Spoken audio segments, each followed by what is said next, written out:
We initially started looking at an area for a new course about 5 years ago. We looked at several different pieces of property that Taylor had procured, and they just didn't work out. There were going to be other uses in the offing. So when we were kind of given the freedom to take a look at the farm out here, it just looked like a great opportunity. Coach White and I spent a lot of time out here walking around just trying to think creatively about how it would work, and it's finally going to come to fruition this fall. Oh, this is very exciting.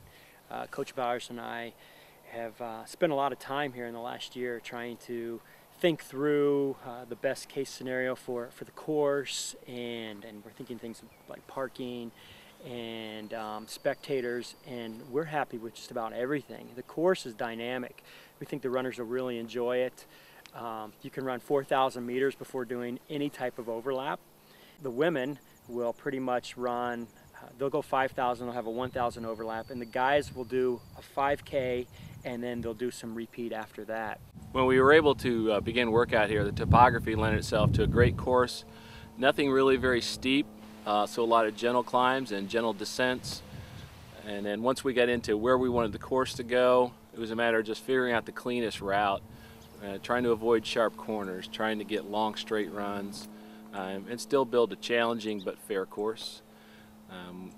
We had Mike Huber come in and really do a lot of groundwork with his tools that really creates a good surface for us to run on next fall. The alumni really have helped this happen. They have helped fund it, and we still have things that we need to do, bathrooms and some other things, and we're looking at alumni help for that. And we still have to get the parking figured out, like we said.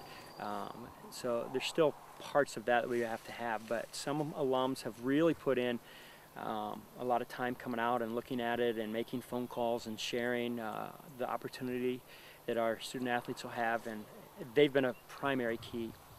Our current runners came out when we first had the course, started planting seeds, and they were just thoroughly excited about it.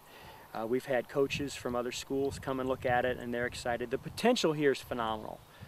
This will be a true cross-country course. The first 1,000 meters is very open, so it'll be nice for the athletes to get a good start, and they don't have to feel like they got to bust the first 100 meters and try to get a position. They can really work into the race well. After that, for about 3,000 is just nice solid footing and some rolling hills, but most of the first 2,000 meters are downhill, really flat or downhill, and then just some easy gentle rolling hills.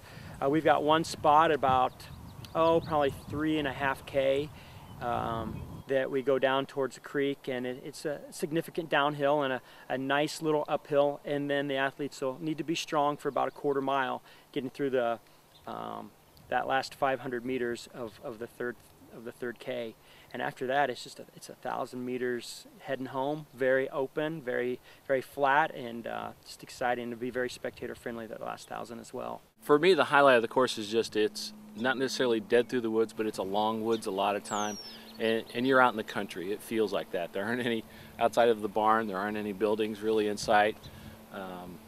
People are really going to enjoy the course. It's a great spectating course, which is another thing we kind of plan for, so for people to be able to see the mile markers very easily without having to trudge a half mile away or something like that to find the group. They'll see a lot of the race from one spot.